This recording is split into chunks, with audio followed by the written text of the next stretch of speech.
দেখো, আমরা এবার ছোট ছোট সেন্টেন্স গঠন করব। তো সেন্টেন্স ফর্ম করতে গেলে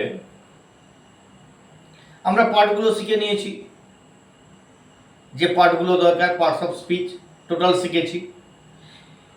এবার ঠিক সেন্টেন্স গঠনের আগে একটু সেন্টেন্সটা কিভাবে গুছিয়ে নিতে হবে সেটা নিয়ে আলোচনা করছি।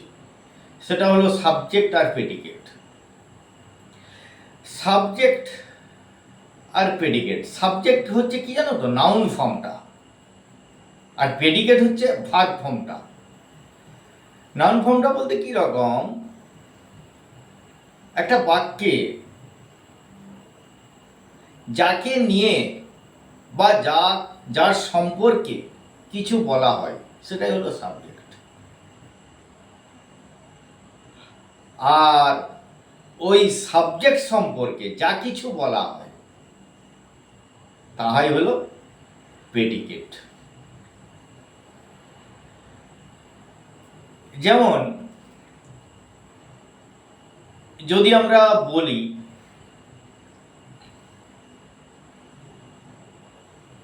The boy is a good student, বাংলাটা কি দাঁড়ালো, বালকটি হয় একজন ভালো ছাত্র। তাহলে কে হয় ভালো ছাত্র, না বালকটি, দ্য বয়, এটাই সাবজেক্ট হলো। আর বালকটি সম্বন্ধে কি বলা হচ্ছে, না বালকটি একজন ভালো ছাত্র। বালকটি কি বলা হচ্ছে সম্বন্ধে, না সে একজন ভালো ছাত্র। তাহলে যে বালকটির সম্বন্ধে যে বলা হচ্ছে ওটা হচ্ছে প্রেডিকেট, ওটা হচ্ছে ভার্ব ফর্ম।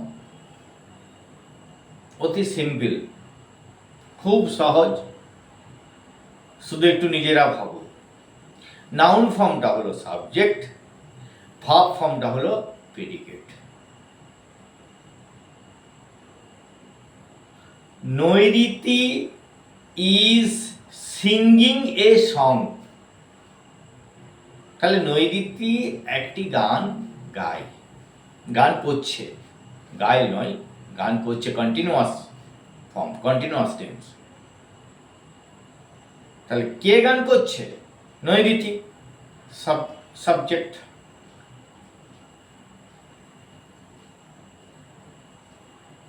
নৈরিতি কি করছে, নৈরিতি ইজ, ওই যে ইজ সিঙ্গিং এ সং, তাহলে নৈরিতি একটি সিঙ্গিং করছে, গান, গান করছে। তাহলে এটা হলো ভার্ব ফর্ম, অর্থাৎ প্রেডিকেট।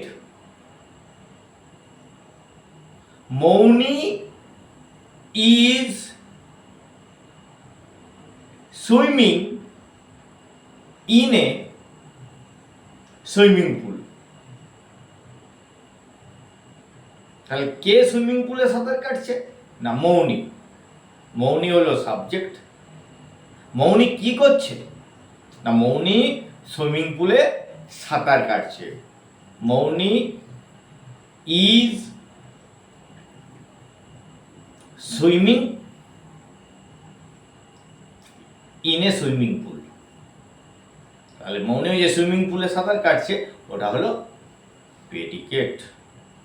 তাহলে সাবজেক্ট প্রেডিকেটটা আজ কয়েকবার শুনে নিলেই ওটা হয়ে যাবে। পরের দিন আবার অন্য বিষয়ে আসবো, আস্তে আস্তে করে আমরা টেন্স শিখবো। ওকে, ঠিক আছে।